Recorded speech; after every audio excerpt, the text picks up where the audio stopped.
John, I believe your mic is not muted. You may want to mute it unless you have something to say.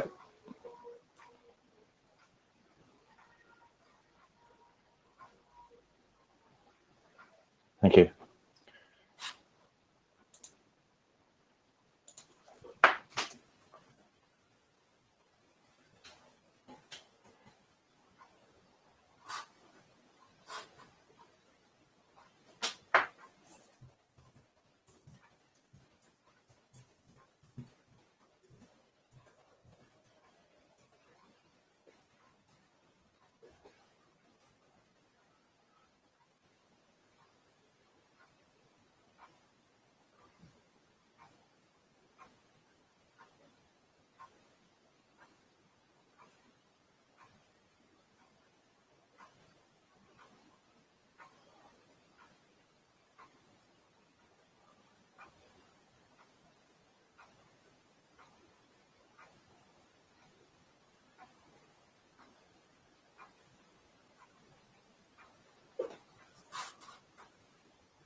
Okay, I think I'm going to make a start. Stefan is having some issues with his audio.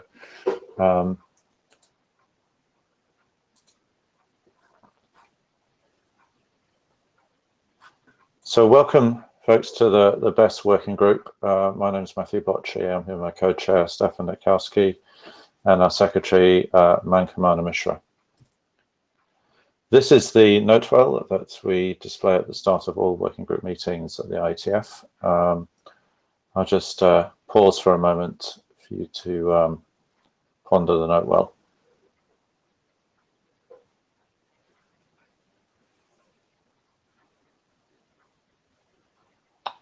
Thank you. This is the agenda. It was the latest update, I think, was a couple of days ago. We'll start with the working group status update as usual, and then we have a fair number of working group drafts and a few individual drafts to go through. Any comments on the agenda?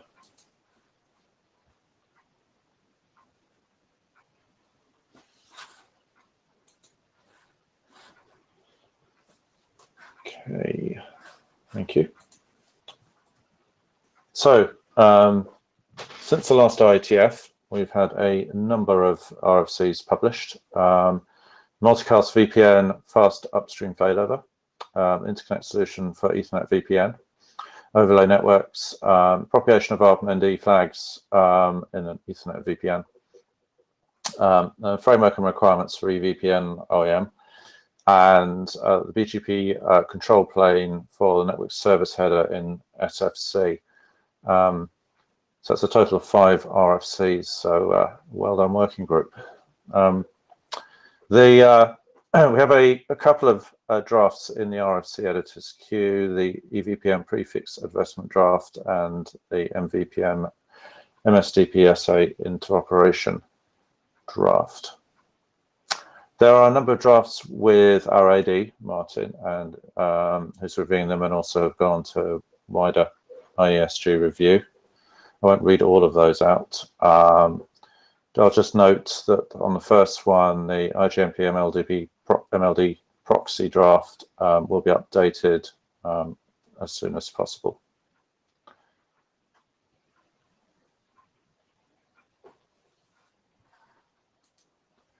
Okay.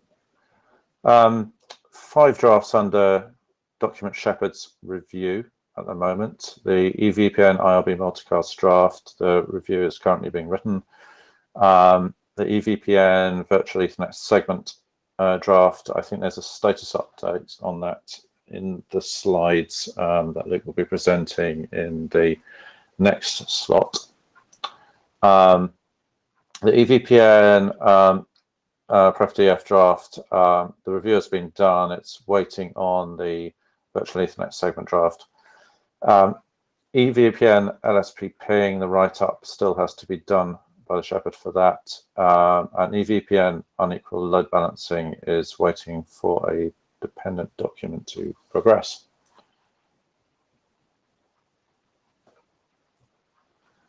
We don't have anything in our working group last call queue at the moment. What we've been doing is trying to back that off a little bit to prevent overload of Martin. Hopefully we'll be able to get that going again fairly shortly. And we have one draft that we have on our list to be considered for working group adoption at present. That's draft Mahanti Bess weighted HRW.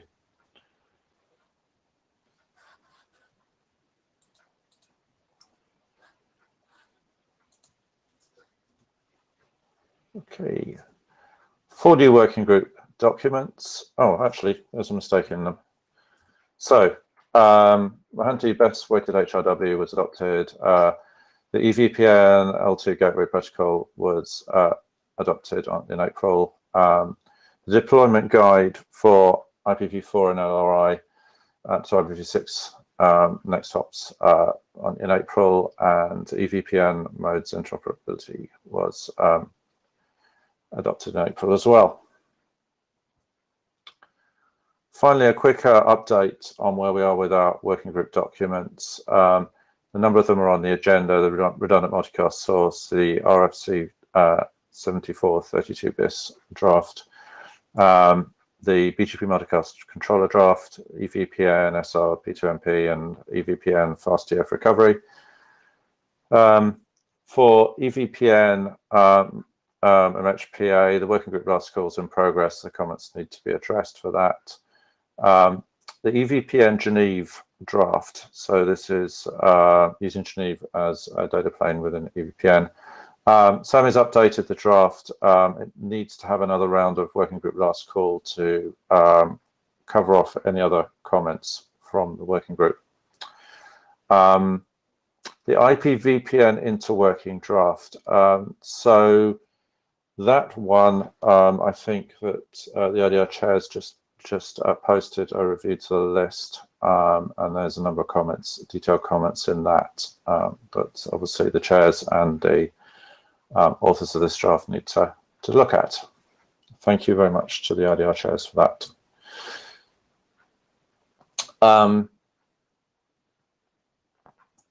The EVPN per multicast flow DF election draft, there's a bunch of comments that are being addressed. And I believe the intention is to go for a working group last call after this IETF. The MVPN seamless interoperability draft, there's a new version which will be updated next month.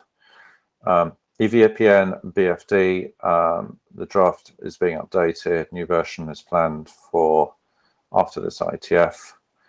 BGP SD-WAN usage draft. We believe there's a new version that's ready.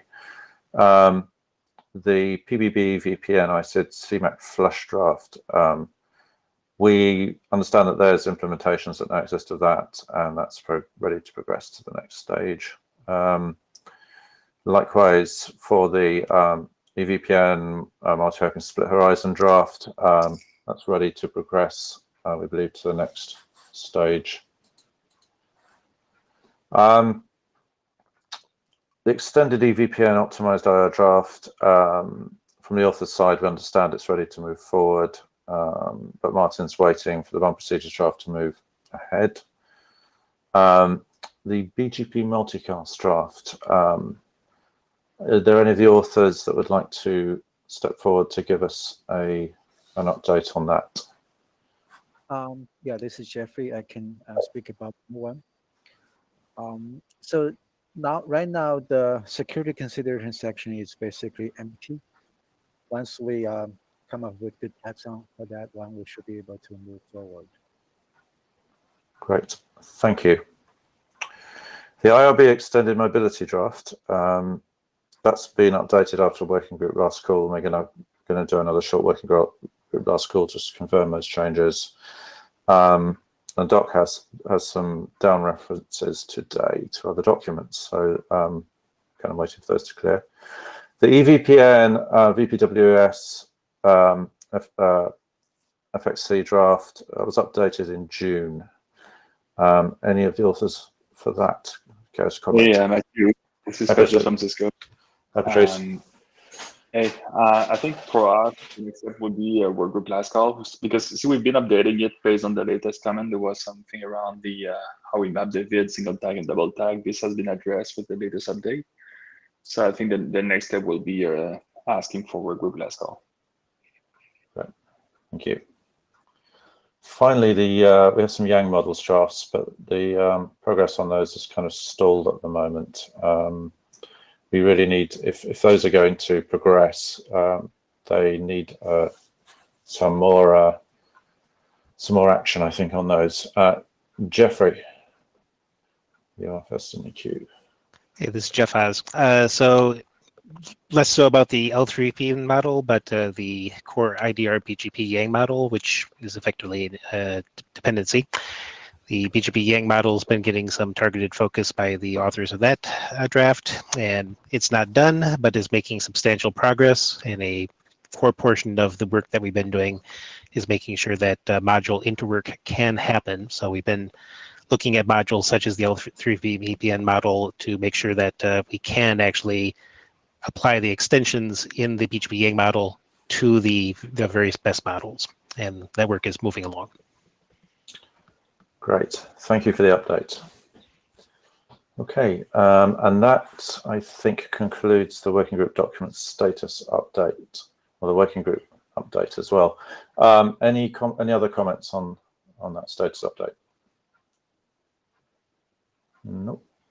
Okay, thank you. So with that, I think it's a look for the well, the main subject is 7432 BIS. Let me share this.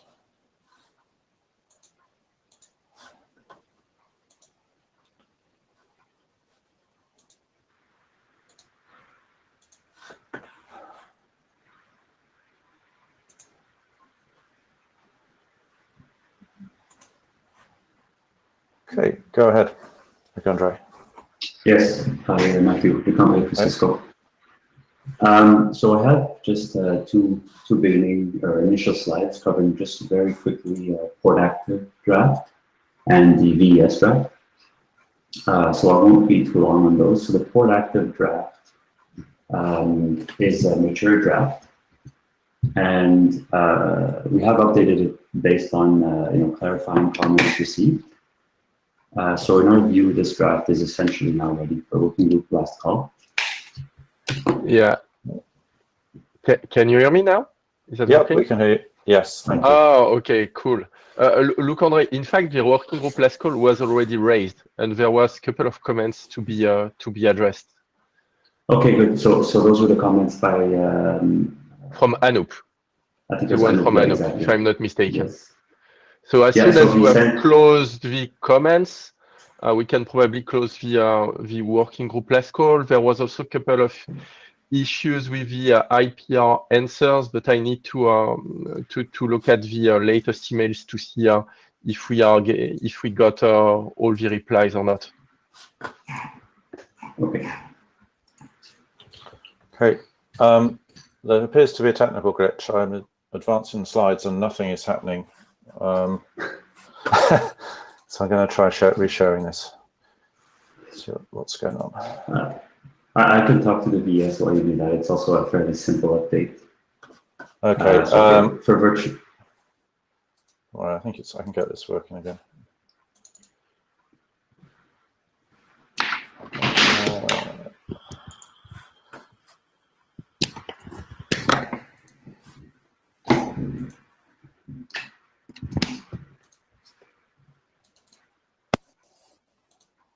Let's try that. Okay, let's see if this actually goes forward this time. Aha. Okay, go ahead. Okay, so for virtual Ethernet segment, it's really just more of a Shepherd update. As I move forward, I think I made some comments basically on just the legibility of that draft. And so the version 7 essentially incorporates some clarifying changes and a new section introducing basically the concept or the terminology of grouping, which was essentially prevalent in the document, but never really given a name. So the version 7 has, a fairly large new section for this grouping part, but there are no essentially algorithm or procedural changes to that 07 update. So in my view, that document is ready to proceed.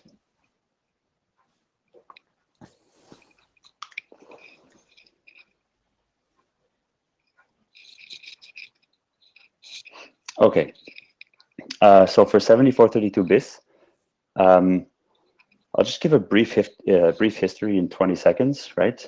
So the idea for BIS of 7432 first came up, or was really first presented at IETF 104 in the chair update, and it was mainly presented as a to-do list or an errata list as an issue tracker to the working group. And at IETF 109, the consensus of the working group was just to go ahead and post directly a working group document containing an initial version of this to-do list of the working group. And so this was done shortly after that in December 2020.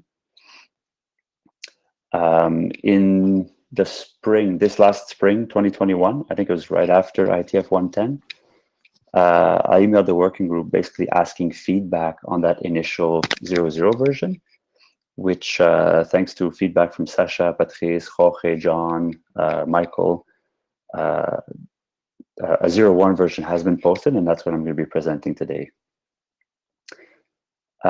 So in this presentation, I have 10 minutes. So I won't go into the detail of all the changes, but at a high level, to begin, essentially to help readers with the delta from 7432, I have two options that were added. The first one is a link to the RFC diff tool, comparing, really just a line-by-line diff of every single comma, white space, or whatever change between this version and 7432, for those that really want to go through with a fine-tooth comb. Otherwise, the feedback from Sasha, which was really good feedback, was to add a new section containing a summary of changes from 7432. And this is meant to be a lot more permanent than the RFC diff tool link. And this is the new section 1.1. Actually, about that, I think one of the goals as I'm going through this is to make sure I maintain the section numbering of 7432 because I don't want the number to change to refer to 7432 rolled after this draft. So to get started, I think one of the important parts of this BIS is Jorge and John have submitted a thorough review of basically, bridge domain and Ethernet tag versus Ethernet tag ID versus VLAN terminology to update the document, to update 7432 and make sure it's not confusing. So that has been incorporated. The first red bullet here is the new section covering, and this is an important section that's basically backported from VPWS usage, or from EVPN VPWS in 8214, if I'm not mistaken. And so this section and subsection cover the usage of the L2 attributes extended community, but applied to bridging. And so this is the new section 7.11, titled Usage of EVPN L2 Attributes.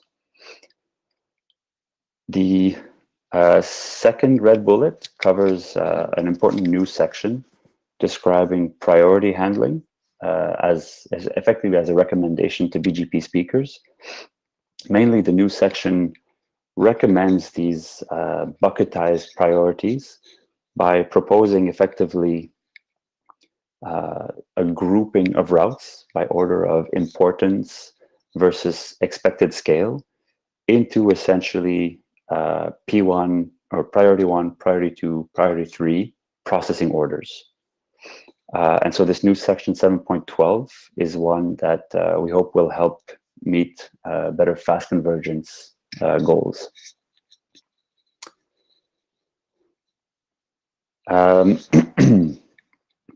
So the next important update in red on this slide was to add a section describing a new BDF, designated forwarder elected state, so a backup DF, whereby the 7432 previously DF election algorithms effectively defined a single DF versus multiple non-DFs.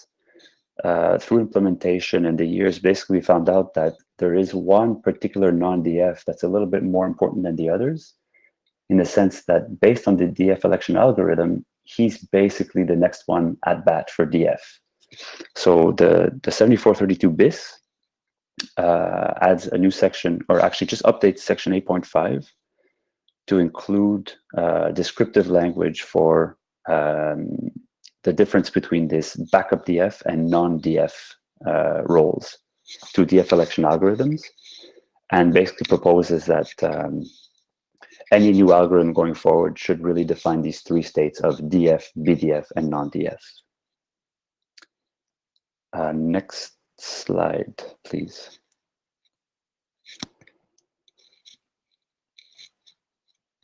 Yeah, so I'll skip straight to the fourth bullet to try to stay within my 10 minutes. The important section here is 15.3, which was, it's a new section, completely new from 7432, but it is incorporating actually other working group IDs. And it describes MAC loop prevention and loop detection mechanisms. So it is a completely new section. And section 19, also the second bullet that has red, specifies the use of domain-wide common block, and defines the use cases for that.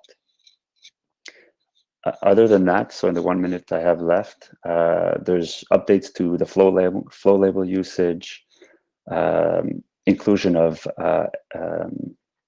P2MP, LSPs, and so on. A significant update to the document in terms of restructuring, renaming, cross-references, editorial changes. So that's for the fine-tooth comb diff. But other than that, I think the main sections that would require working group review are the ones that I've highlighted in red in these two slides. So the next steps for this BIS, I think it's, I appreciate the feedback that we've received so far, but obviously more comments are always welcome, as this is, it's effectively already a working group document, and it is meant to cover any errata or significant changes since 7432. Thank you. Great, thank you. Any comments from anyone? I would encourage the working group to review the draft with respect specifically to the new changes that Leandro just went through. Okay, thank you very much. Right. Next up is Arvind. Okay, can you hear me all right? I can hear you. Just give me a minute to get the slide shared.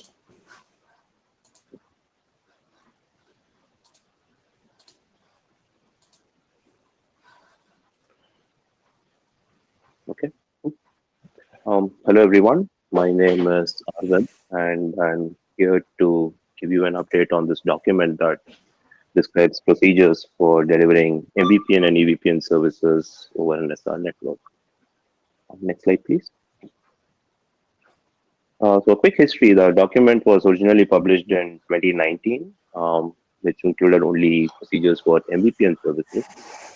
Later in 2020, we added procedures for EVPN services as well, after which the document was adopted into Bess in late 2020. Since then, we had a couple of minor updates, mostly editorial changes and requests for INR code points at this point. Next slide, please.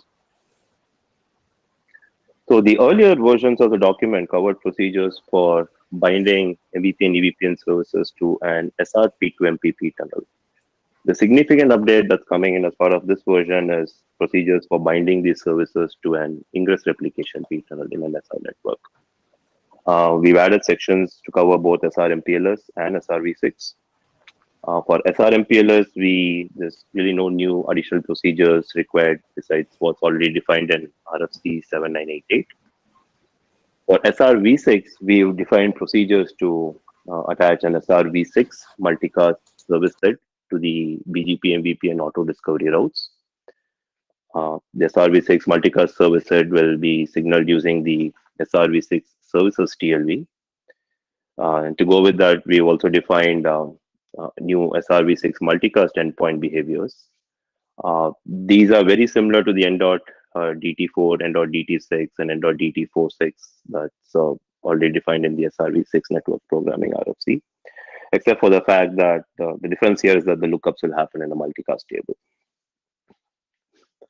Next slide, please. So while we as the co-authors, we are looking to add more content to this document, we'd appreciate feedback from the working group, and we're seeking comments at this point to help improve the document.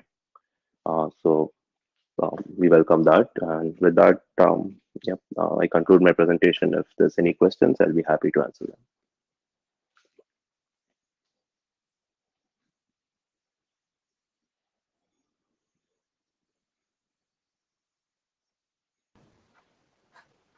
Okay, thanks, Arvind. Any questions?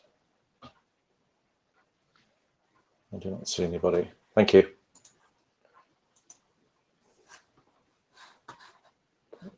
I think next is Human. Hey folks, just checking, can you hear me? Yes, I can hear you. Thank you. Just give me a minute to...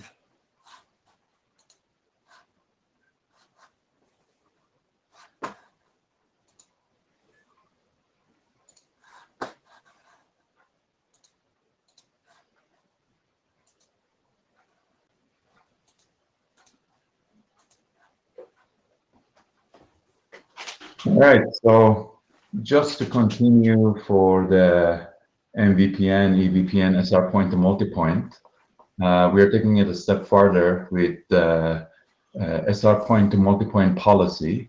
Originally, we had this in the IDR working group. That's where the draft is, but we thought we should present it in Bess as well, because there is another presentation and another work that is trying to address the same type of transport downloading via BGP.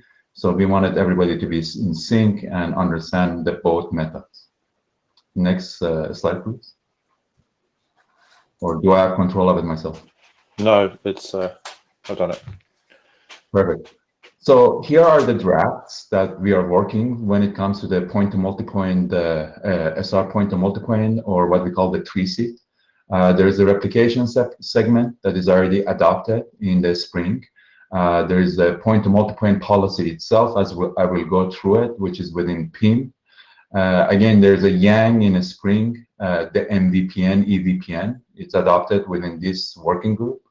And there's a bunch of other ones. There is one in the PCE, how the controller downloads the point to multipoint tree into the PCC, if you will. And then there is this BGP SR point to multipoint policy, which again, as Matt mentioned, it's in the IDR, but we need to find the home for it, whether it's Bess or IDR, we need to figure that out. And then obviously there is some OEM aspects of it, which is the ping that's residing in PIM as of now. Next slide, please. So to give you a little bit of background, what is this SR point-to-multipoint policy is, you folks already know it based on the EVPN and MVPN draft that is adopted here. But basically all it is a point-to-multipoint policy that identifies the root and a set of leaves. And it contains a bunch of replication segments. If you want to think about the replication segment, they are like forwarding instructions where they provide the outgoing interface based on an incoming seed, based on an incoming label. And there's going to be a set of outgoing interfaces that you can forward your traffic on. That's what the replication segment is. And I'll talk about that a little bit later on.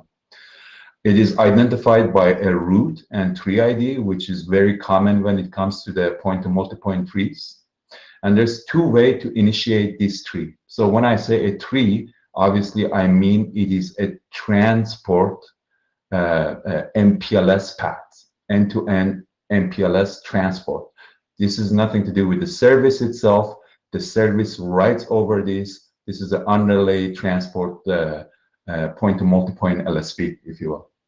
So there's PCC initiated. In the PCC initiated, the EVPN or MVPN procedures will identify the leaves throughout the network, will communicate that via BGP to the root, and the root will use some mechanism, whether it's PCE or whether there is a hook from the PCE into the BGP session to read all that information.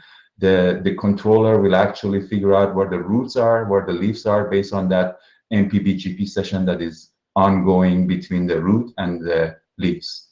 And when it figures out the leaf and the root, it calculates the tree and it downloads it down to the PCCs. There is another way of doing it, which is PCE initiated. In the case of PCE initiate, you go on to the controller itself and you say, here's my root, here are my leaves. And based on that, the tree is calculated via whatever algorithm, SPF, whatever the algorithm is, and it gets downloaded to the PCCs via the replication segments. Next slide, please. So with regard to the point-to-multipoint policy itself, it is very close to the unicast candidate paths. So we have a set of candidate paths. These candidate paths are actually built via what we call path instances. So the path instance is actually the point-to-multipoint tree. It's the LSP itself. The reason that we have multiple path instances under a candidate path is because if you want to do global optimization, we create a second tree based on the optimized path, and we switch from one path instance to the second path instance. Now, in the point-to-multipoint policy, the candidate paths are really used for redundancy. So what that means is that there is a primary and then there's a bunch of backups. The one with the highest preference, the candidate path with the highest preference is the primary one.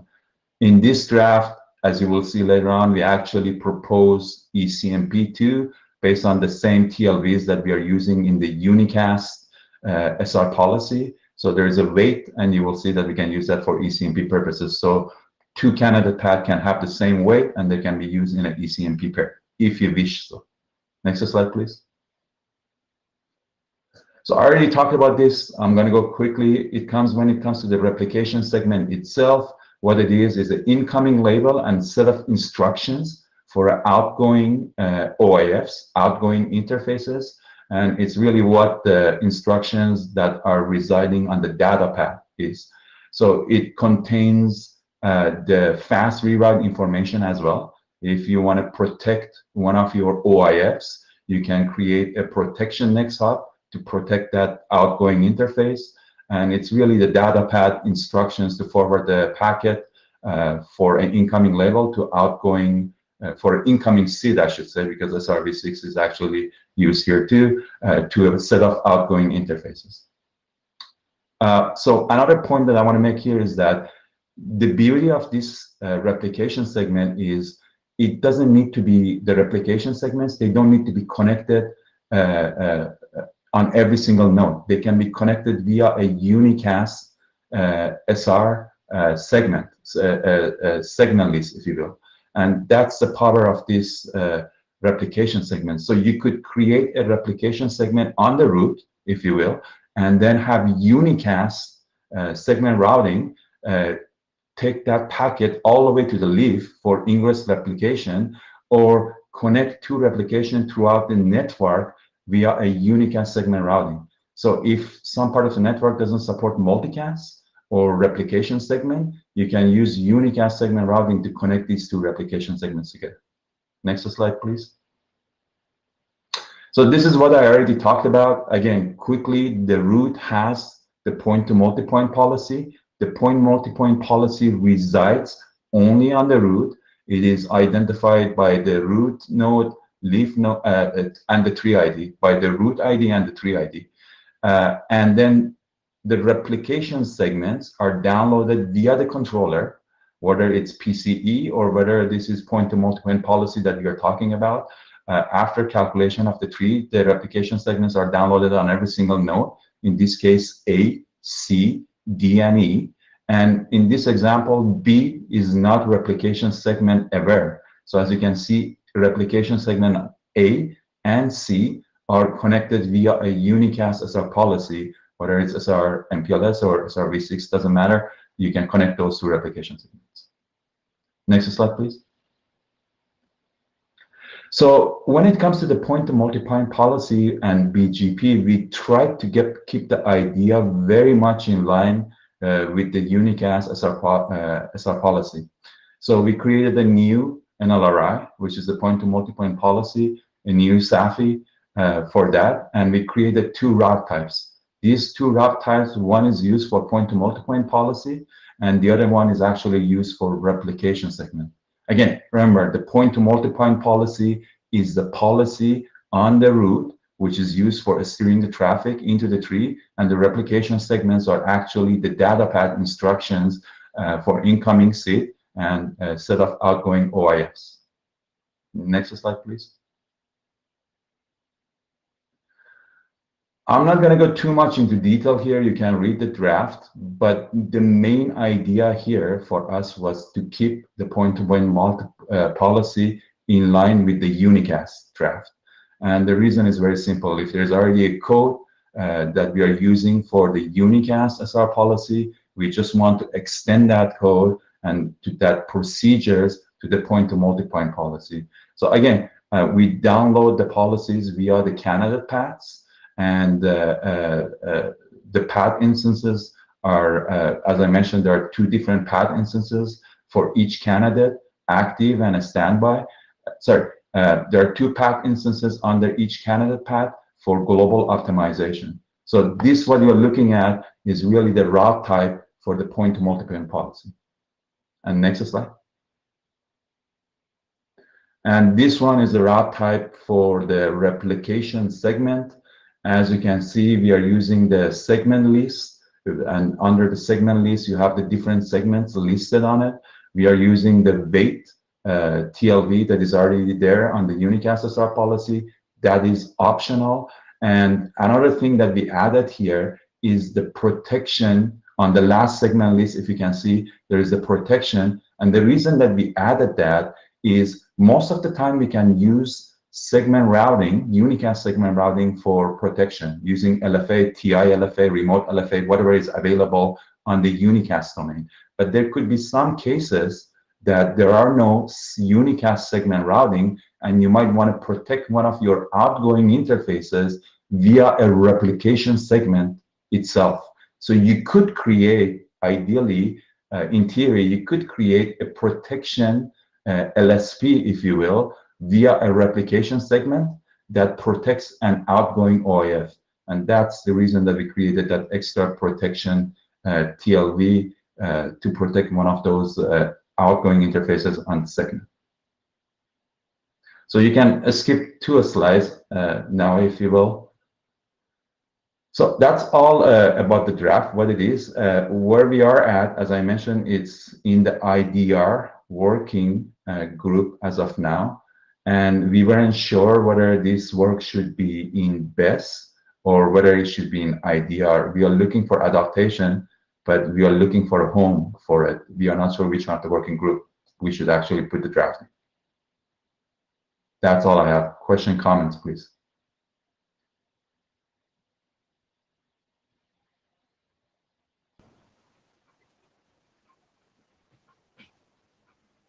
Okay, thank you, Herman. I believe the IDR chair suggested presenting it over here partly because there was some sort of related work in the multicast controller draft that's up next from Jeffrey. I don't know if you want to... Yeah, that was exactly my point. I don't know, Uman, if you already started to discuss with Jeffrey about the work that he has proposed. We have, in fact, part of my presentation, a major part of my presentation is about the relationship between the two drafts and our ongoing discussion on what's the best way to go forward. Okay. Okay.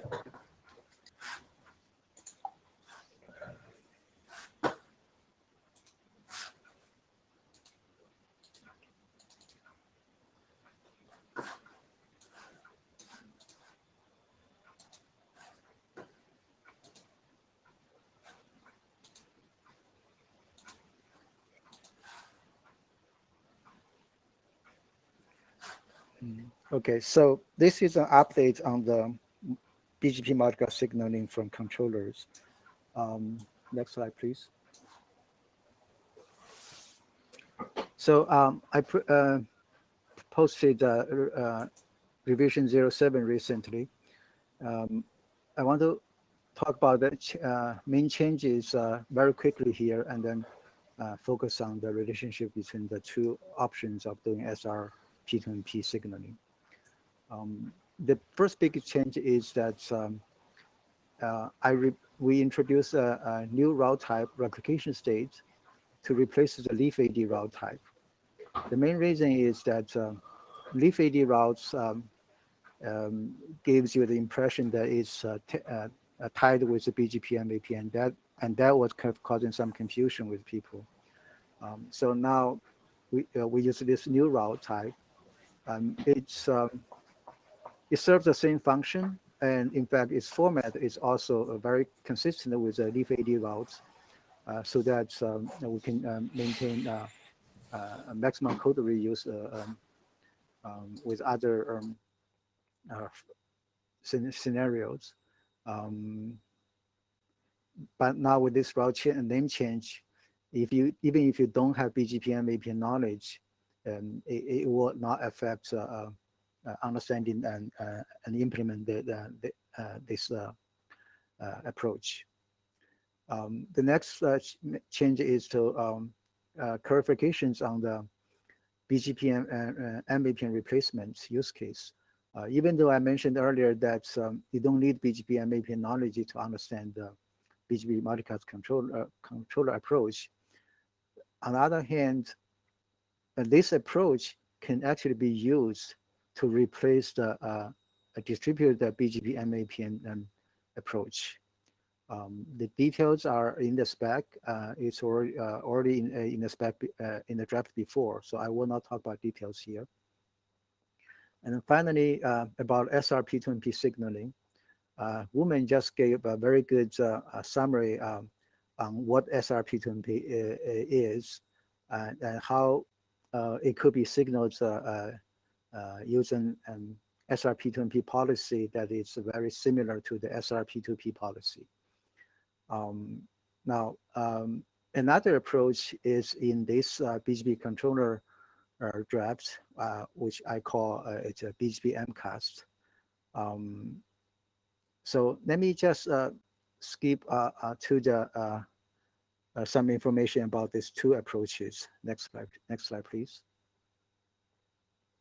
So again, we have two options. One is this we call BGP MCAST. The other one is I call it SRT P2P because SRT P2P is the name that we use for P2P case. There are common grounds between these two approaches. Both will use new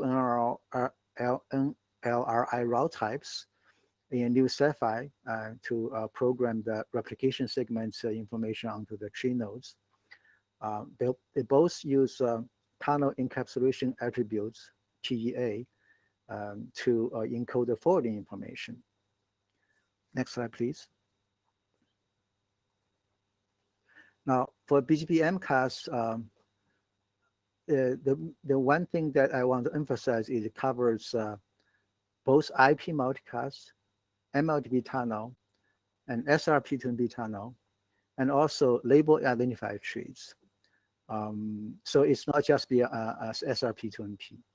It also supports MP to MP, and it supports SRP2MP, even though, however, the entire approach itself is not SR specific, except when it comes to SRP2MP, of course. It also supports both overlay and underlay signaling. By overlay here, I mean that it can be used to signal BGP and VPN states onto the PEs in the VRFs. It uses TEA to encode forwarding information. Next slide, please. For SRT P2MP, it's specifically just for SRP2MP. It does not support MP to MP yet, but I'm pretty sure it could be enhanced to do that if the lead comes. It also uses a new CFI, because we just can't use the existing SRR policy CFI, even though it's using a similar approach. Human already talked about the different NRI route types to encode the forward policy and replication segment information. Next slide, please. Now, the differences between the two approaches when it comes to SRP2MP signaling. One thing is that with BGP MCAS approach, we don't use a separate routes for the policy itself. The policy information is carried in attribute that is attached to the route for application segments on the route. That is actually not a major issue, major difference.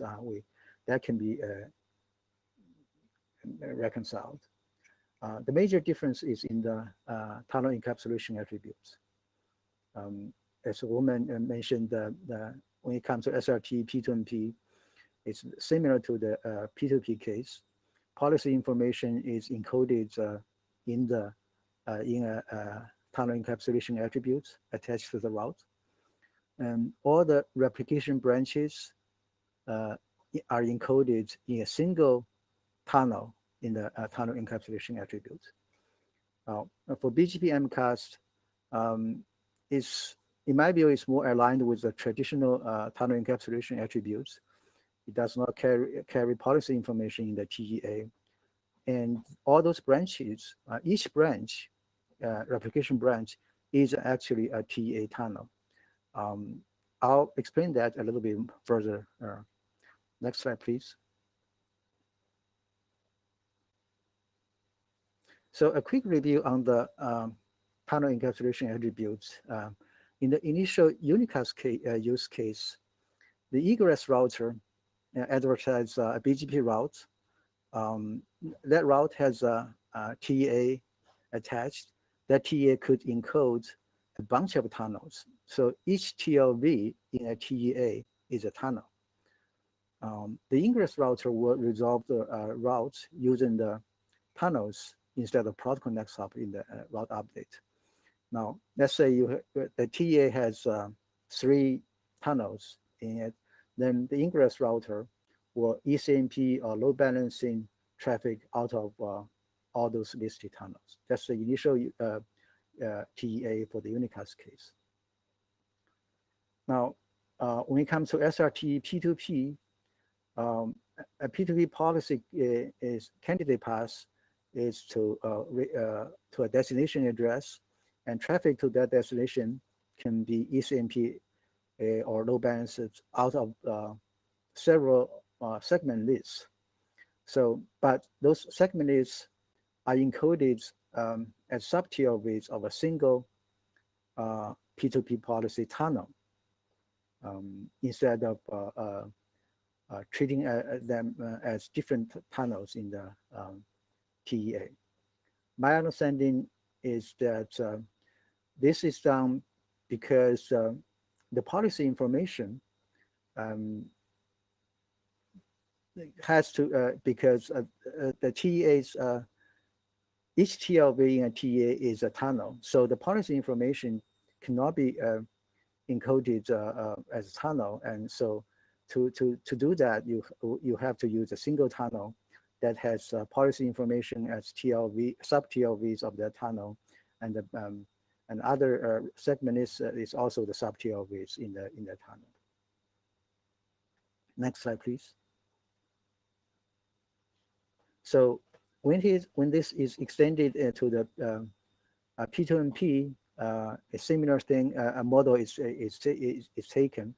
So all those replication branches are encoded into a single tunnel. Next slide, please. I want to skip some details here. Now, when it comes to the BGP MCAS, each replication branch is encoded as a tunnel. Basically, it's a top-level TLV in the TEA. I have this example on the right side. For example, in this TEA, we have 4 tunnels. One of the tunnels, I should say quote-unquote tunnel, one of the tunnel is actually used to represent the upstream information, where the traffic should come from, what the incoming label is, things like that. And other tunnels are outgoing replication branches. When we encode this way, to me, it is more aligned with the initial TEA structure. And more importantly, this will simplifies MP to MP feature when it is needed. Because when it comes to MP to MP, every replication branch is basically used for both incoming traffic and outgoing traffic. So if you treat it, each replication branch as a tunnel in the TEA, it becomes very easy and very natural to do that. Next slide, please. So after we noticed that we have these 2 different approaches for SRP2MP signaling, we had some discussions among the 2 group of people, and we don't have any conclusions yet, but we talk about some possible ways forward. For example, we may be able to use a single set file for both BGP MCAS and SRT P2MP policy approach. And when it comes to SRP P2MP, we can even for BGP MCAS, even though today we don't use a separate route for policy information, and we can also go that way, use a separate route to include the policy information instead of using attributes. And more importantly, when it comes to encoding the forwarding information for tree nodes, we can probably use either style of the TEA.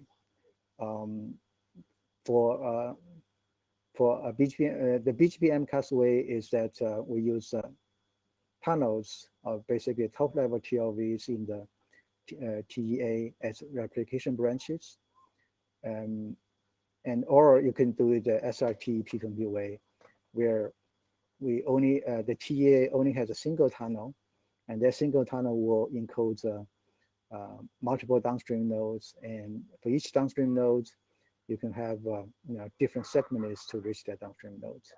That is similar to P2P policy. Next slide, please. So some considerations are here, or they could be viewed as why I think things could be done a certain way. Basically, I explain my preference here. So the SRT P2P style TA is only applicable to SRT SR case. It's not applicable to IP multicast or MLDP tunnels. So the BGP MCAS style TA is needed anyway, and it can be used to cover all situations, including SRP to MP. So from that point of view, I would think that it's better to just use one single style of TEA here, which is basically BGP MCAS style TEA, because it can do all the things that we need to do.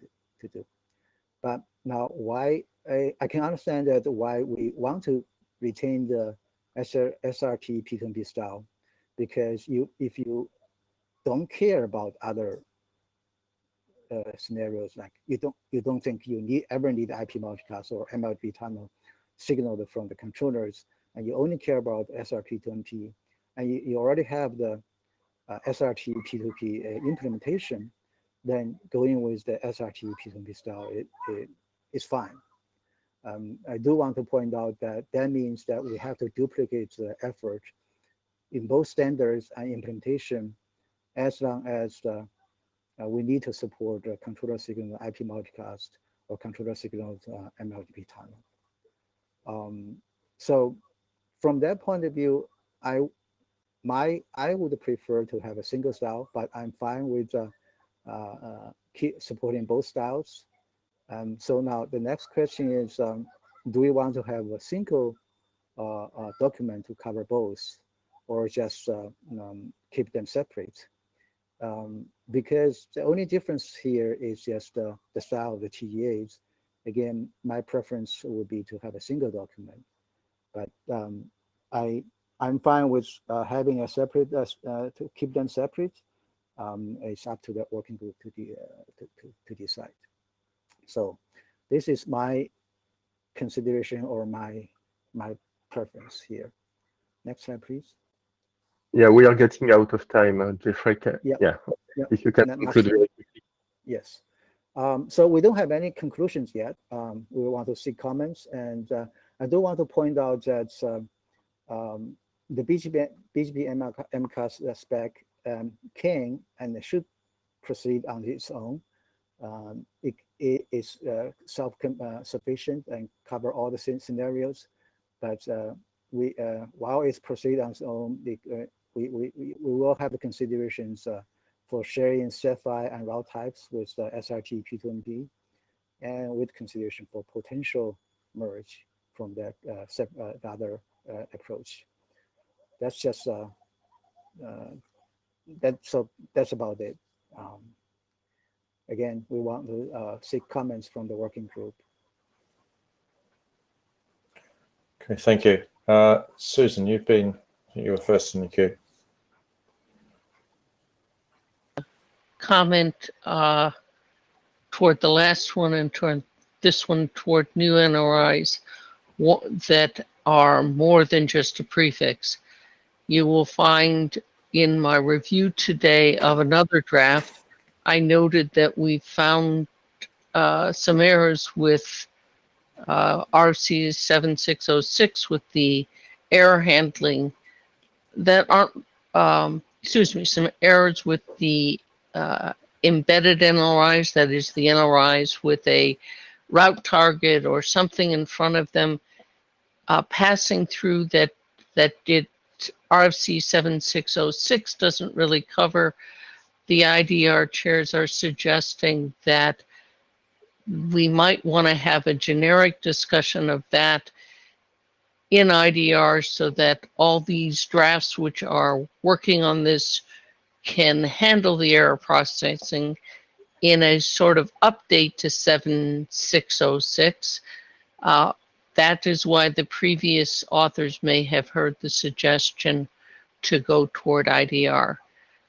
We can continue to work on this with the Bess draft. Jeffrey, I think we've talked about this personally, so I'm not going to target any additional stuff for yours. Thank you. Thanks. Herman. Actually, I think maybe Susan address some of my question. I think as Jeffrey said, one draft is just the underlay, the transport, and the other one is overlay and the underlay. And just one other point for everybody, I guess, to consider is the BGP multicast draft, since it's addressing underlay and the overlay, it is already heavy draft. There's a lot of information in there. So that was another consideration that we should take, assuming we want to go with the two different ways of doing this, just because one is very closer to point-to-point SRTE policy, and we want to keep that mechanism for multicast as well.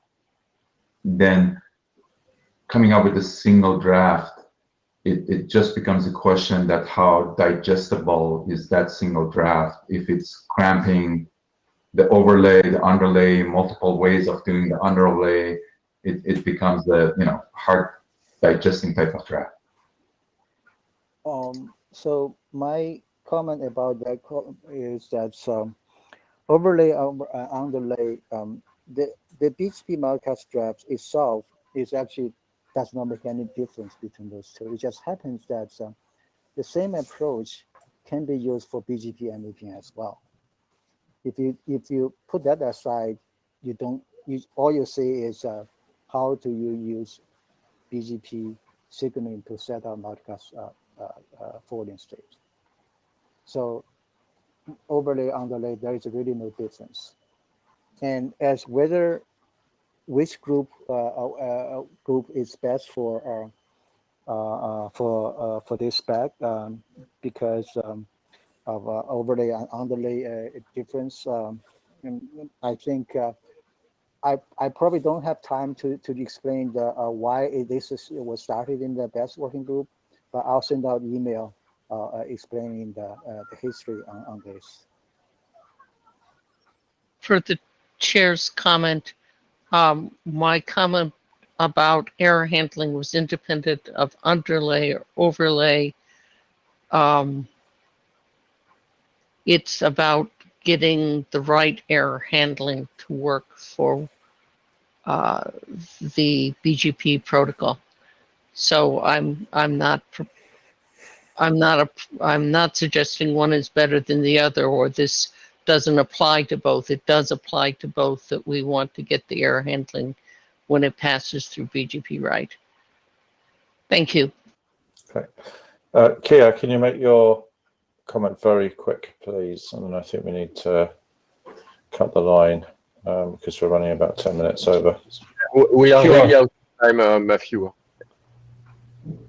Sure, I will be super quick. Hey, Jeffrey, I have to yet go through the detailed sections of the draft, but I think one couple of things here, and I'll send you the comments as well. The fan out is something typically when you have a direct BGP connections with the controller becomes somewhat of an issue.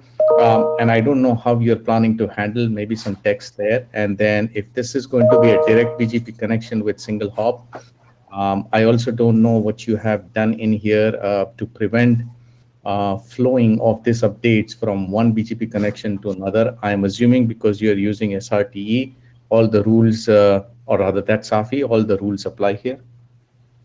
Thank you. A very quick response. All you need is one BGP connect session from the controller to one of the speakers in the network. You can have two for redundancy, but otherwise you only need one session.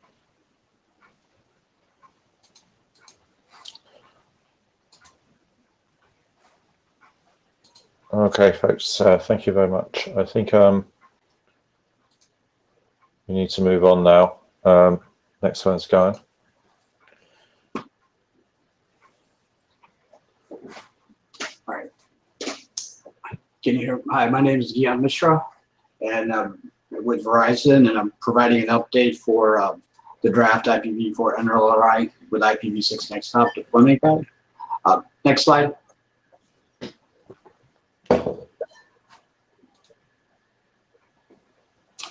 Thank you. So the latest updates in the draft. So this past spring, the draft was adopted on April 28th. So we got a lot of good feedback during the adoption call. So from the feedback from the adoption call, one of the main key points I think was clarifying, I think, the goals of the draft, which were updated, as well as IPv6 only, the IPv6 only PEC peering architecture and design framework, where we have IPv4 and IPv6 forwarding, which occurs as it did before with the traditional dual stack peering, but now without an IPv4 address defined on the PEC attachment circuit. So that was clarified in the draft, as well as added some slides in the draft related to the V4 and V6 forwarding occurring with a single V6 address on the PEC attachment circuit. We had an update to the co-author from Juniper. Lily Wang was dropped off, and we added Sudha Madhavi and Mohana Sundari. So in June, after the adoption call, we had a meeting with all the co-authors from each of the vendors, so Cisco, Juniper, Arista, Nokia, and Huawei. And we did a deep dive into the architecture and the IPv6 only peering design, and came up with 4 test cases, and we'll go over that in the draft, in the presentation. We also created a detailed test plan and a test lab document that would kind of show really the architecture that we would be testing, and just kind of making it the same vanilla, same topology for each vendor to test, and as well as protocols that we would test, and then the goals of the testing. During the meeting, we did also investigate interoperability testing between vendors, and kind of the caveats related to interoperability. And we also threw out an idea of possibly testing through IETF Denmark to do interoperability testing, since they have a lot of the 5 vendors that we have in this draft. They're also there at IETF in Denmark. So I took the lead on that through our Verizon engagement with IETF. And we also, I guess, another big update in the draft is we nailed down the vendor platform, so we'll go through that in the code revisions for the testing. As far as the IPv6 only PEC peering interoperability testing status, so when we investigated that in June, when we met with all the co-authors, we discussed the feasibility and practicality of interoperability testing. I think that really the biggest thing was logistics, shipping hardware to a central location, and that's where the idea of using a third party like IETF to test. So first we looked at, so we did actually also talk about possibly doing virtual, but due to caveats and issues related to not having physical hardware, the results of the test would not be as accurate. So we scrapped that idea, and we all came to a consensus that we definitely need physical hardware. So from looking at the IETF option, since the test was in July, and we really had such a short time frame, and we hadn't done the prerequisite testing at that point, it just wasn't feasible. Just the time frame wasn't possible. So we decided that we can accomplish basically the same goals that we plan to do with IPv6 only peering, the architecture testing, the end-to-end testing with the 4 use cases that we put together, that we can do that per vendor. So it'd be vendor-specific testing. So we would be able to accomplish all the same goals. And really the goal is that after this draft, testing is completed, and this draft gets published, that other vendors, that are not part of this test, that they'll be able to look at the draft and be able to implement the solution as well as operators around the world can take advantage of this. And I do plan to take this up in Grow, as well as the routing working group, and probably submit a draft to talk about IPv6 only peering, as well as take this up with the operator working groups, NANOG and whatnot, as well as other working groups to actually help with the proliferation of IPv6 only peering. Next slide. Actually, Gian, can I ask you to maybe skip to the main points of the presentation? Sure. You have 23 slides for 5 minutes. Yeah, sure. Thank you. Understood. We'll go through quick. So basically the 4 test cases We have, so it's, the first test case is end-to-end IPv6 only peering PEC, so global tabling over a v4 core, then VPN over a v4 core, so v6 only peering VPN over v4 core, then test 3, case 3 is IPv6 only PEC, and then global over a v6 core, and then the same VPN over a v6 core. So those are really the main 4 test cases that we have. The one additional test that we're going to test in all 3 cases is when we're doing the IPv6 only, I guess an operational consideration with ping and trace route, just ensuring that all the ICMP types and codes work properly, as well as when you have a route withdrawal that happens off of let's say a route gets withdrawn and an ICMP is sent that the P has to originate. How would it originate that? Not having a v4 address. So we came up with an idea that we would possibly plan, and this is what we'll test, is we would put a loopback, a v4 loopback on the PE, so you can originate that that ICMP response back towards a CE with that loop. So below are the platforms. So we nailed down all the platforms for Cisco, Juniper, Nokia, Huawei. Arista is the only one that we're still waiting on feedback on. And then we did some preliminary testing with Juniper, and that went well. Looks like there were some code issues on 20, 20.4 R2, but when they tried 21.4, everything worked. So far so good with the testing, and we'll keep the draft up and updated with ongoing testing that happens. Next slide. Yeah, Gian, I'm sorry, but we have to move on. If you can conclude in 30 seconds, because we are already running late, and you had just 5 minutes. Okay, no problem. All right, I think I've gone through the main. Yeah, I'm all set. Thank you, Matthew. I'm all set. Great, thank you very much. These slides are available on the meeting materials, so folks can go through them, all the detail on these slides. That's really great information. Thank you. Thanks. Okay. So next up is Jorge.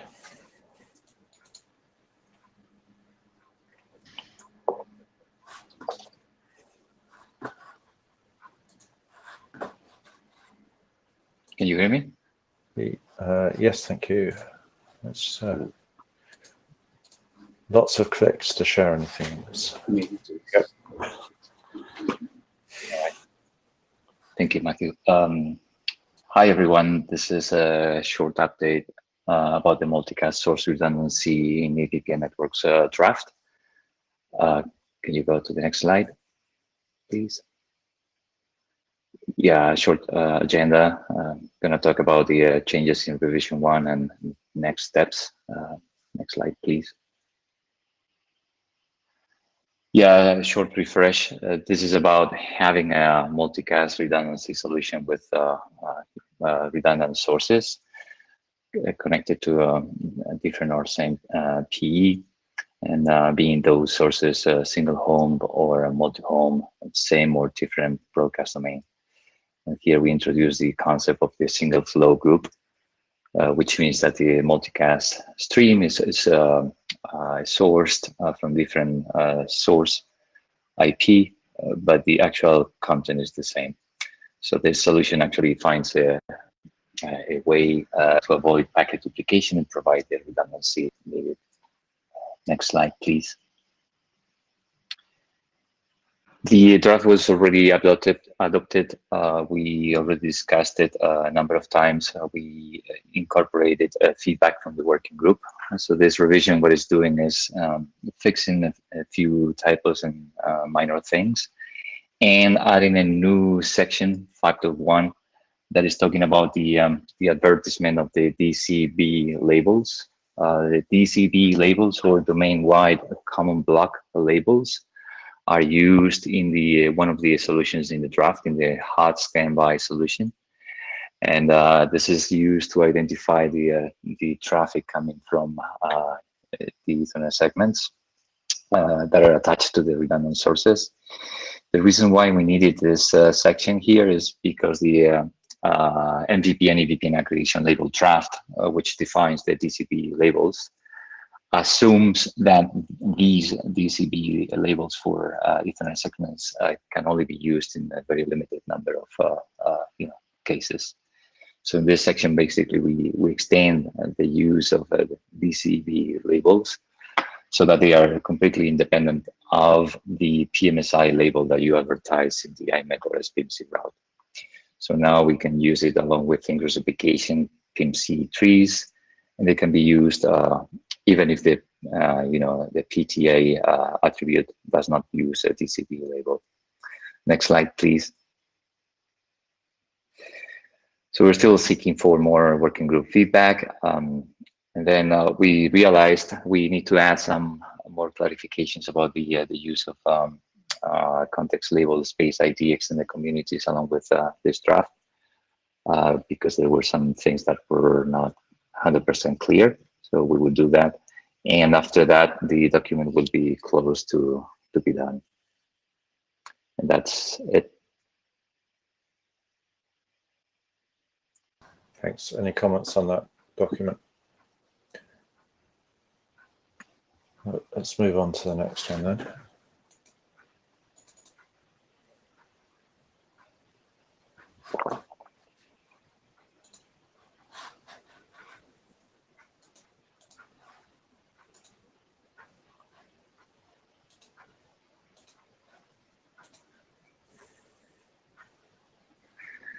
Thank you, Matthew. So the next one is the EVPN IP aliasing draft. Next slide, please.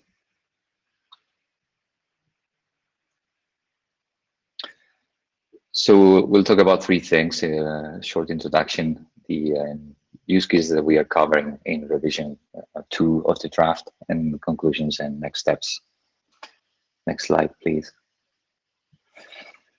So the draft version 0 was presented by Ali in IETF 99, and it was at the time an extension of the EVPN aliasing procedures, but in this case for the EVPN symmetric IRB model with the EVPN MAC IP routes.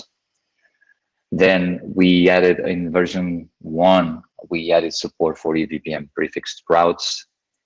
And in the current revision 2, we are clarifying, especially all the is related to IP prefix routes, and also we are clarifying how you construct the IP auto discovery per ES and per EVA routes.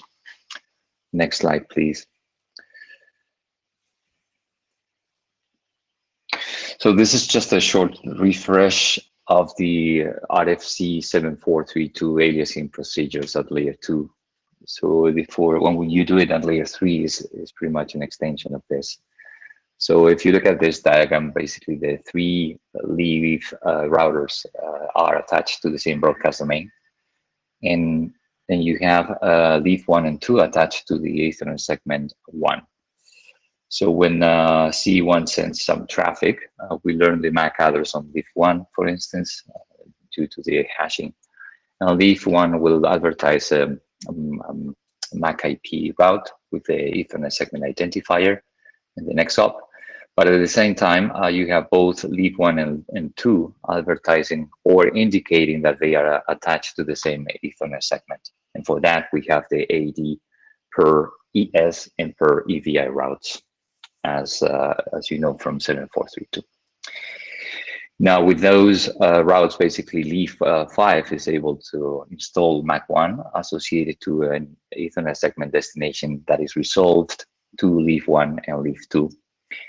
And at the same time, leaf 2 also receives the MAC IP route with the Ethernet segment and is able to install the MAC associated to the local Ethernet segment destination. So this is pretty much the RFC 7432 aliasing procedures. So in the next slide, please, we are explaining that when you do the same thing for a layer 3 environment,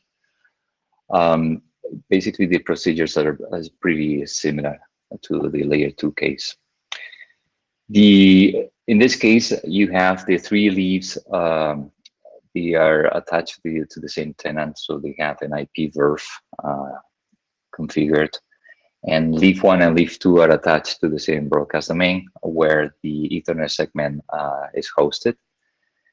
The difference here is that leaf 5 on the IP VRF has an IRB sub interface, which is attached to a different broadcast domain, right? But we are able to, using the MAC IP routes with the Ethernet segment, according to the symmetric IRB model, these routes are now advertised with not only with a layer 2 label, but also layer 3 label, and not only with the MAC VRF route target, but also the IP VRF route target.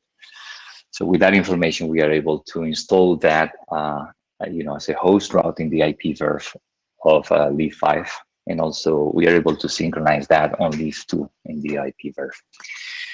So what we are doing here, which is new, is there are also AD per ES and per EVA routes being advertised by leaf 1 and leaf 2, but we want those to be installed and imported on leaf 5 IP VRF. So in order to do that, we attach also the IP VRF route target. And then with that information, leaf 5 is able to install the host route associated to an Ethernet segment identifier that is resolved to the two leaves, leaf 1 and leaf 2. And similarly, leaf 2 can also synchronize the host route. Next slide, please. A very similar scenario is if you use the Ethernet segment in the same kind of environment with the same services and MAC VRFs and IP VRFs configured. But now if you use IP prefix routes, so routes type 5, you can actually use the same concept.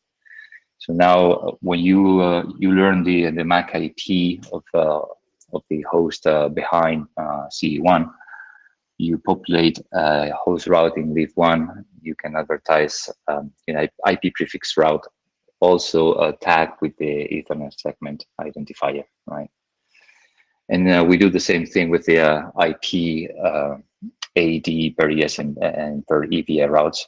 So we add the IP VRF route target so that the routes can be imported by leaf 5. So in the same way, we can actually, in the IP VRF of leaf 5, we can install the prefix associated to the Ethernet segment that is resolved to the two leaves. And similarly, we can do the synchronization in leaf 2. Next slide, please. And finally, the other use case we wanted to address with this draft is when you have the Ethernet segment purely as a layer 3 construct.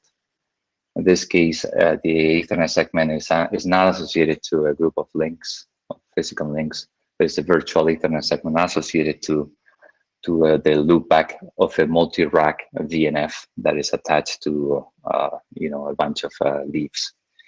So in this case, in this use case, this is a multi-rack VNF attached to 4 leaves, but the VNF only supports 2 BGP sessions to advertise the prefixes behind the VNF, right? But we still want leaf 5 to be able to ECMP the traffic that it receives with an IP destination address to the 50.0 subnet. We want to have ECMP to the 4 leaves. And for that, we make use of this IP aliasing mechanism as well. And in the same way, we also need to synchronize those IP prefix routes in the leaves that will not receive those prefixes directly. And we do that via the Ethernet segment identifier as well. Next slide, please. So basically, you can read all the details in the draft. And basically, we really would like to ask for working group adoption after the discussion, proper discussion in the working group. That's it. Thank you. Patrice. Hey, hi, Patrice from Cisco. Hey, how are you? Quick question about 6 or 7, I think it's pretty much the same diagram. If you can go there, Matthew. Yeah, I can see this as a natural evolution of what we have been doing right for a while. And thanks for that, Jorge. One of the questions I have for you is on the leaf side at the top of the slides. Why do you need a bridge domain there if this is purely for layer 3? That one I don't get it. Well, you may or you may not have a bridge domain, right? I mean, this is part of a typical data center where you have bridge domains. You may have some other hosts connected to the bridge domain. Right? So you're gonna have a stretch, an L2 stretch. It's just because it goes against the purpose a bit of what you're explaining. If you're also adding a layer 2 stretch over that cloud as well. That's pretty much the confusion I guess it's making to me, honestly. I would have expected the leaf at least to be an L3 device, because that's L3 that you're explaining, I guess. Yeah, or I mean, you can always have a purpose. Mm-hmm. Yeah, you could have also a broadcast domain with a single IRB and a single interface if you want it, right? That's it's a generic model. Okay, but it doesn't serve any purpose here on your explanation. That's what I'm trying to understand. I mean, if you mean that we could have used an IP interface on the IP verf directly, I guess. I mean, I saw the other draft that you guys have about the layer 3 lag and all that, but I mean, this is not really the use case we are trying to address here. Okay. Another maybe ask is, can we rename this draft to something more explicit than IP aliasing? I think now with the latest add-on, yes, IP aliasing is covered, but there's more than that, I think. Maybe actually, a rename of the draft will help.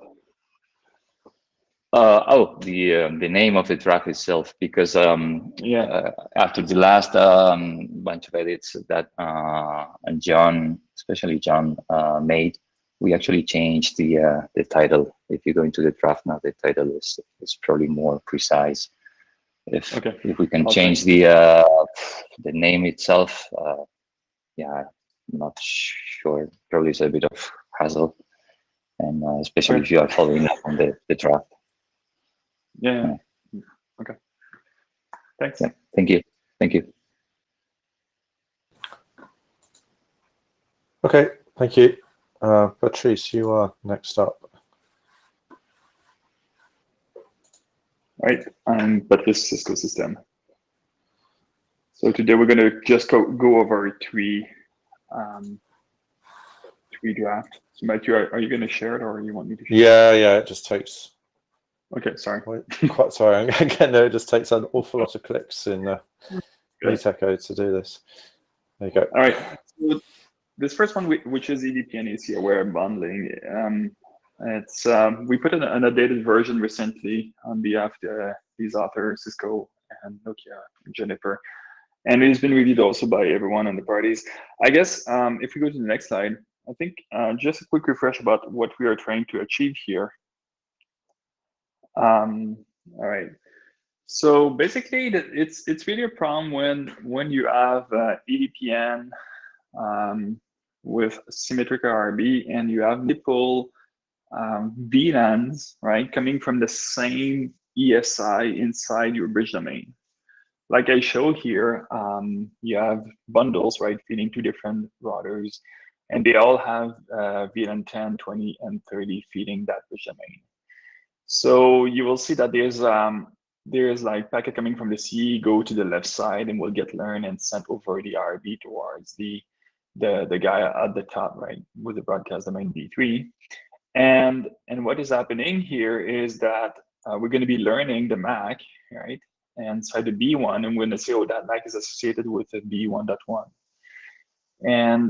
And usually speaking, whenever you have an ESI, you're going to start doing synchronization of data, like your ARP and stuff like that, across the peering PE. So therefore, here what you're going to be seeing is that, usually speaking, the MAC that you're going to be synchronizing will not have the vid. What I put here in yellow is usually not there. So therefore, when the MAC is getting on the other side, you have no clue to which bridge port it belongs to. The only thing that you will know is the ESI.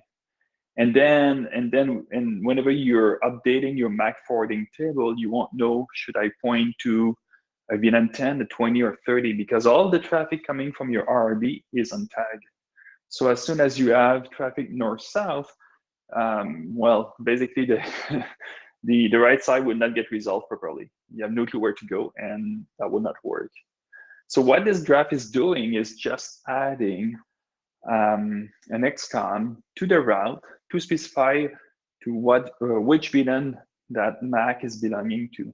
So therefore, if you're following what I've put at the bottom of the slide, it means that whenever I do my synchronization, and yes, I belong to XYZ, which is the B1, but also I belong to VID10.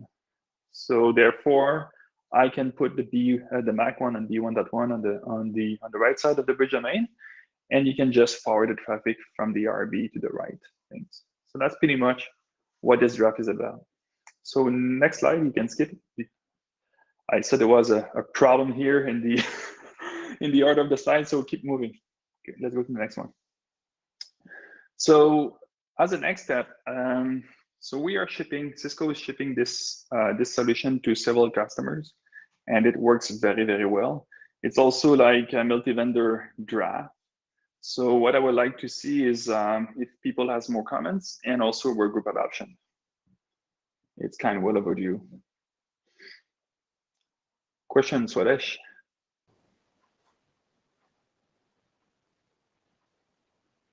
Go ahead, Swadesh, if you... Swadesh?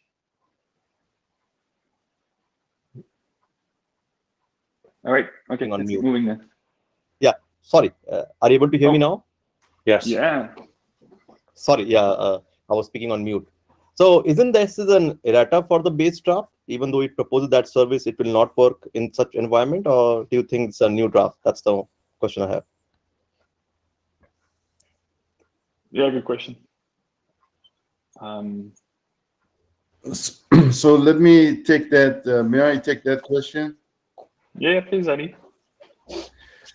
This is not errata because this is basically a new service interface type. Instead of before, we had a VLAN aware bundle service that per VLAN, when you advertise a route, it puts that into the different broadcast domain. So VLAN in Patrick's example, VLAN 10, 20, 30, each would go into the different broadcast domain. What we want to do in here, we want to treat the VLAN not as a broadcast domain, but as a sub-interface, and be able to identify the packet, which sub-interface it is coming from, and put it into the same broadcast domain. So VLAN 10, 20, 30, in Patrick's example, they're all associated with the same broadcast domain. But isn't that one of the services defined in the base draft also? There were three services. One was the VLAN specific, as you mentioned. VLAN identifies the broadcast domain. But another service was that you can have multiple VLANs in the broadcast domain as well. Just a curiosity. I'm not sure if that's the case, then I'm fine. No, but in that one, the VLAN is basically, the VLAN would be opaque. So you're right. I mean, there is another one that we put on, and it's called VLAN bundle service. So there are three services: VLAN base, VLAN bundle service, and VLAN aware bundle service. With the VLAN bundle, you put all the VLANs into the same broadcast domain, but the VLAN is opaque. You don't care about the VLAN. You don't look at the VLAN. In here, we want to look at the VLAN and say this VLAN means this sub-interface. So that's the difference. Okay. If my explanation is not clear, we can, you can. Yeah, I'll pick you. Yeah, sure. Sounds good. All right. Anything else on this one? Or we can move forward? There's a question from Wen. Sorry, clarification. 3 different VLAN, they share the same bridge domain, but each VLAN still have their own broadcasting domain, right? You mentioned that they share the same broadcasting domain, but I would think they still have their own broadcasting domain, but they share the same bridge domain. Just to want to see. So the broadcast domain can be represented by multiple VLAN IDs. Yeah. Okay, Yeah. so you're right. I mean, if I say VLAN, I mean VLAN IDs. So it is the same broadcast domain, but represented. The VLAN IDs in here basically identifies the attachment circuit as opposed to identifying a broadcast domain. We are not create a different service type. It's still, this is really more about VLAN bundle service, right? In this. Say that again. This is more about VLAN bundle service. This is about VLAN. This is about having basically optimizing the number of the MAC addresses that you want to keep in your bridge table. Instead of creating 3 different bridge tables, you can have one bridge table, one broadcast domain for one bridge table, and use each of these VLAN as a sub interfaces. It is a same bridge table, same bridge domain, different broadcast domain. Anyway, so I think, thanks. Sure. All right. So the second one here is the EVPN VPWS seamless migration. So, okay, so this is a very interesting one, and you can see there's a lot of people who help and contribute to that draft. So thanks to everyone. It's many people from Cisco, Juniper, Nokia, and then many vendors also who sponsor us. So AT&T, Bell, LinkedIn, Verizon Wireless, and Comcast. So next slide, please. So, okay, so just to tell you what happens, right? So about, well, it's a year ago, pretty much, right? There were 2 drafts being presented at the IETF. Like they were, and so there was one from my side explaining how EVPN VPWS for BGP AD and LDP would work. And there was one also coming from the Juniper folks stating something very similar, but just for BGP AD. So the consensus was to merge these 2 drafts into a single one because there were a lot of similarities, a lot of commonalities as well. And the merging happens over, well, since the last IETF basically. So I took the lead on that, and with the help of other parties, I think we got something pretty good for now. To be honest, I think it's a very good draft. So I will, as a next step, I will ask everyone to go over it and read it. I think it's worth it. One thing that you will not see is all the VPLS side, because there's already an RFC and yet another draft about it. And in my mind, I really want to keep the 2 very separate, like we've done for RFC 7432 and the RFC 8214. So next slide, please. So the solution has been shipped to customer and by also multiple vendors. I know that. And it's also sponsored by operators. So guys, please comment on it. And I'm really looking for a work group adoption. Any question about this one? Can we take any discussion to the list, please? Because we're really out of time on this. Okay. So the last one. So next slide. So FastDF recovery again. 3 vendors, Cisco, Juniper, Nokia on it. So next slide, please.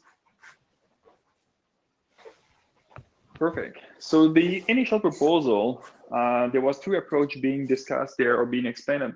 And approach 1, which was a de-application handshaking. So there was an FSM being used to speed up the recovery after failure with an Ethernet segment. And the second approach was more like simpler, which is the NTP-based synchronization solution. So what happens is we've done a lot of study here at Cisco, and we find out that the approach number one is totally a non-viable solution as it was. But the NTP-based solution, we provided, and it's already in our shipping product, and it makes a huge of sense. It works like a charm. So what we decided is I asked, you saw it on the alias, and also I asked the other vendor if we can just take out the approach number one and move ahead with the NTP-based solution, which is very simple, to be honest. And people accepted. So there was no objection on the alias. And so therefore, I just updated the draft, take it out the approach number one, and explain it, and just move forward with number two. So that's what this is. Next slide, please. So again, shipping solution for us, we are already multi-vendor. So, and this draft has been there already for a long time. So seeking for comments, and if things are good, we just ask for workgroup last call. That's it. Any Great. question? Thank you. No problem. Okay, thanks, folks. Right.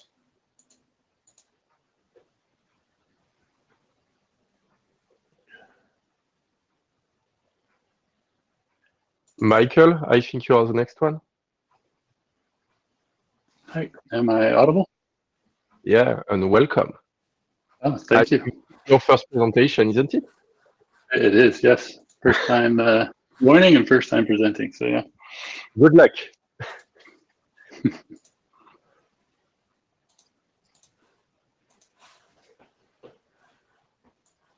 Okay, hi everyone. My name's Michael McKenzie from Cisco. I'm going to be presenting an introduction to the EVPN multi-homing support for L3 services draft on behalf of the team mentioned below. Next slide. So the purpose of the draft is to try and bring the network availability and load balancing benefits of EVPN's MC lag to various L3 services, such as BGP L3 VPN. We want to use the EVPN MC lag to provide a standards-based per interface all active redundancy, and also its advantages, like removing the need for an ICL link and bringing support for fast convergence with mass withdrawal. This will be transparent to the CE devices, and it's going to leverage the BGP control plane that already exists for the L3 service advertisements. We'll use a combination of the ES import route target and the EVI route target extended communities to make sure that BGP will only import these layer 3 sync routes on the PEs, the service PEs that are attached to the same ESI and have the same EVI. There's no need for remote PEs to support EVPN or be EVPN aware. And we'll be synchronizing ARP ND entries, IGMP join and leaves, and customer IGP routes. Next slide, please. Okay, so here's an example of the sort of network topology that in the draft that we're targeting. We have two service PEs sharing a common main interface towards the CE, and the CE sees this as a lag interface. The CE device can be layer 2 or layer 3. The service PEs are going to be advertising and attracting traffic to the same L3 VPN routes to remote PEs. This could be over any of the underlays and overlays mentioned here. We will create an EVPN instance per layer 3 VRF, and these can be marked as route sync only. This means that the layer 3 VRF can be derived from the EVI value. The main interface will be associated with the ESI value. And in the case of multiple subnets over the same main interface, we'll use an attachment circuit ID extended community so that we can map the sync routes to the proper VLAN subinterface, which was just explained by Patrice in a previous draft. Next slide.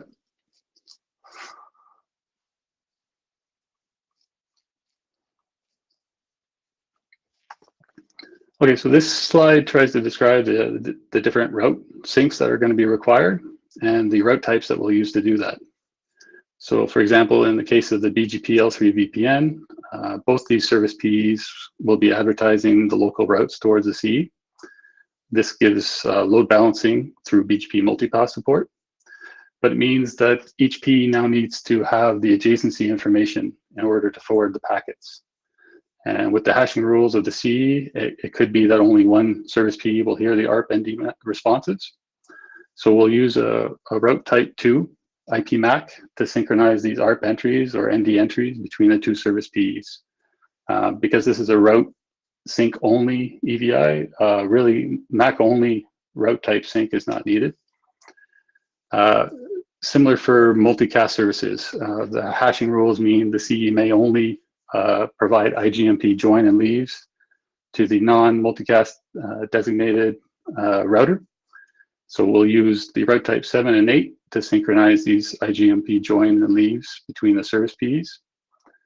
This will allow the designated router to do the PIM join. It also improves, in case of failover, we have these pre-populated on the other PE. And the final case is if there's an IGP between the customer CE and a single service PE, there could be a benefit if we have the customer learned routes to be synced to the other PE. That allows the second PE to advertise this to remote peers and provide load balancing as well as faster convergence. Next slide. So we're using extended communities that have already been defined in other drafts. We're using the EVI route target extended community in addition to the ESI, the ES extended community, so that we can limit the signaling to just the service PEs. We want these sync routes to only make it to PEs that are attached to the same ES and have the same EVI configured. And we're using the attachment circuit ID extended community as defined in AC aware bundling, so that we can map any of these ARP entries, ND entries to the proper sub interface over the main ESI interface. And next slide. Right, so the advantages we see is we're looking to have an open standard base per interface all active redundancy, removing the needs for some of the legacy solutions. It provides the benefits of fast convergence and mass withdrawal. It removes the need for an ICL link. And this solution's agnostic to whatever the underlay we're using, MPLS, VXLAN, SRv6, or the service that's running on top.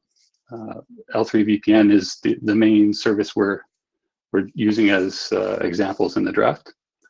And the signaling we need are already defined in the EVPN RFCs and the following drafts. And next slide.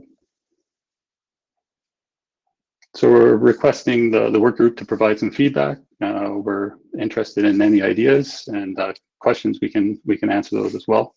And we also want to do some further study into, instead of just an IGP, if we have BGP running between the P's and C's, how to support that.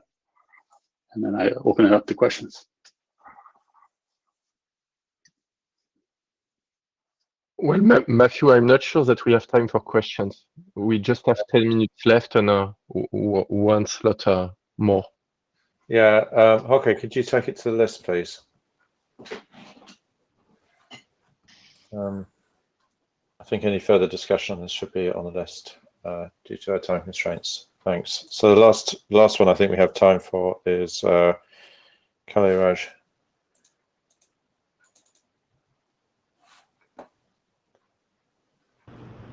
Hi, Matthew. Can you hear me? Thank you. I'm just getting this in this shared.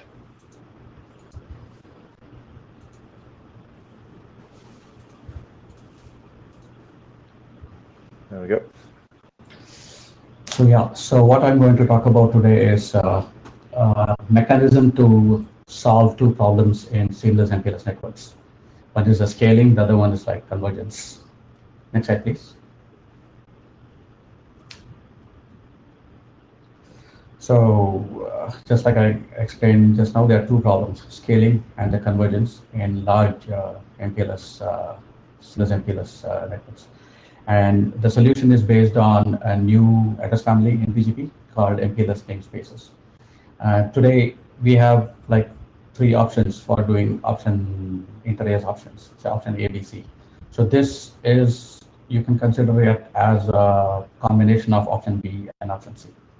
So we'll discuss how it works and the advantages.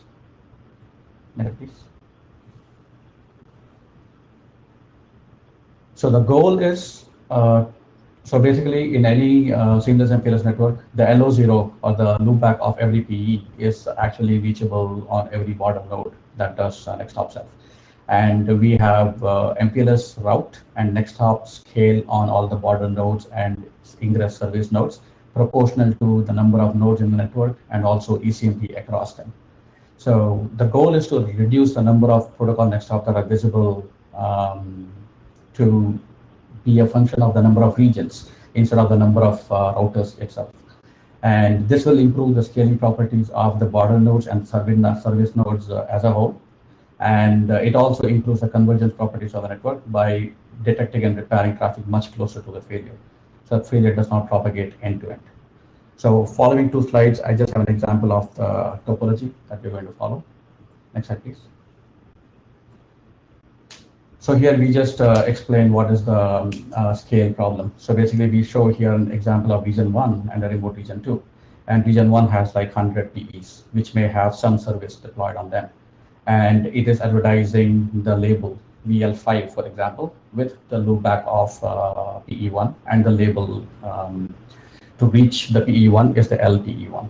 And this goes up to PE2, and PE2 sends information, the packet. So the packet is shown at the bottom, and we do next hop self at the border nodes BN4, BN2.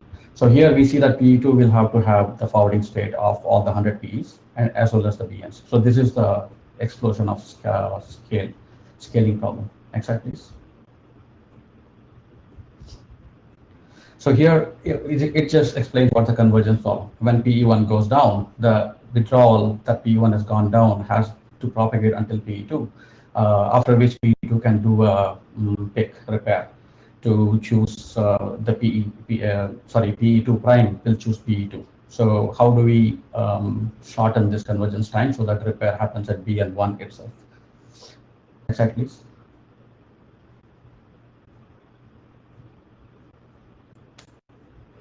So the solution is basically a new family called MPLS namespaces. It is nothing but an L3VPN like family which carries MPLS labels instead of IP prefixes. So instead of IP VRFs, we have labeled VRFs on the border nodes. And using this, we do upstream allocation of labels in the MPLS context tables. So instead of, we get predictable label spaces at an upstream node by following BGP MPLS procedures. And this family needs to be negotiated between just the service RR of the region and the border nodes in the same region. And no other changes are required in the rest of the network, including the PEs and other remote PEs. And what it does is a region is abstracted out by one context protocol next hop instead of N protocol, NPE LO0s. And when we are doing the advertisement, the RR does label change to a private label context and changes the next hop to the context protocol next hop. Let's go to the next slide and explain with the topology. So here we see that PES, PE1 to PE100, they have advertised the real whatever labels that they advertised today. And RR is actually changing the next hop. It's rewriting it to CPNH1. So CPNH1 is the context protocol next hop that identifies this specific region. And BN1, BN2, they advertise a context label to CPNH1 in some transport family like LU. And what that label does is, that label, when it reaches BN1, BN2, it does a lookup in the context protocol context table, CPNH1.MPLS. So now any traffic that PE2 prime is sending towards the CPNH1 will hit these context tables. And the RR, it actually installs predictable routes. For example, it can infer that CE1 is connected to BP1, P2. When it receives these routes from CP1, P2, it can advertise the same label towards CPNH1 .MPLS table in BN1, BN2. So in a way, we have done what we would do with option B, where we are doing next hop self at the border nodes, but we don't have any service routes at the border nodes. and we get predictable label assignment in both these mirror tables. So even if the PE1 fails or BN1 fails, the repair can happen easily. And the remote region does not have state for 100 loopbacks. It only has state for 1 loopback, which is CPNS1. So that is the solution for the scale. Next slide, please. So this shows how the failure is absorbed. So basically at BN1, if you see the PLCE1, that is the MPLS route, labeled route in CPNS1.MPLS. That is a private label that is allocated by the RR and upstream allocated installed in the BN1 and BN2. So the same PLCE1, it is having a primary next hop towards PE1 and backup to a next hop towards PE2. So next slide, please. So when PE1 goes down, just the active route, active leg takes over because BN1 detects it's within the same region as PE1, and it's able to detect quickly that it is PE1 has gone down, and it is able to repair traffic. Next slide, please. So if BN1 goes down, then also the traffic that is coming will go to BN2, and it will hit the same label PLCE1. So because of which the traffic repair will happen. So there is no convergence event that needs end-to-end propagation. That is the whole advantage of this. And we see that the software changes required are only on the RR and the border node, and the whole network gets the benefit. Next slide, please. Yeah, so these are the advantages. We get the scaling and we get the topology, basically convergence advantages, and it is actually service family agnostic. So that services that are deployed on the PEs, they can be L3 VPN, L2 VPN, or anything that binds services to labels and protocol next hops. And so it will work with legacy PEs also. And it will work with any transport family that can advertise this context label. So it looks like there is a lot of advantages to this mechanism. This cannot be solved by any other mechanism that I know of. So I just want to put my ideas in this draft and present it to the working group so that you can go through and give feedback, collaborate. I think that's the end of my presentation. If you have any questions. Yeah. Swadesh, I think you were first in there. And just a warning, I'm not sure if we're going to get kicked off in 2 minutes. So make the comments very quick, please. Yeah, maybe then I'll ask later if because I don't think it can be resolved in 2 minutes. It will take a long time. Maybe we can take it on the list. Yeah, that makes sense. Ali, can you make yours quick? Or? Yeah, my question should be quick. So in the border node, under option C, border node are not VPN label there, but under your proposal, they are VPN label there. Is that correct? So they will have state that is proportional to the service label. Yes. So they will have the state. Yeah. Yeah, but they will not have any service route state. Yes, they don't, but they have label a state which they didn't have before. So I haven't gone over your draft, but if it is not mentioned there, I think it's worth mentioning it there. Yeah. Okay. So in other words, the way I look at it, your proposal is somewhere between option C and option B. Yeah, right. That's why I called it option B. It would help to elaborate on that in your draft. Okay, yeah. So it just gives the advantages of option B and option C without having the additional scale, and also gives the convergence advantages because we are able to mirror the labels. But I'm saying that there are a scale ramification with respect to the VPN label estate. So yeah, it's not for free. It is not for free, The amount of VPN label state that we will have there, I think it is proportional to the service routes that this region needs. So it is normalized by using route target filtering like mechanisms. So it automatically provides on-demand next hop.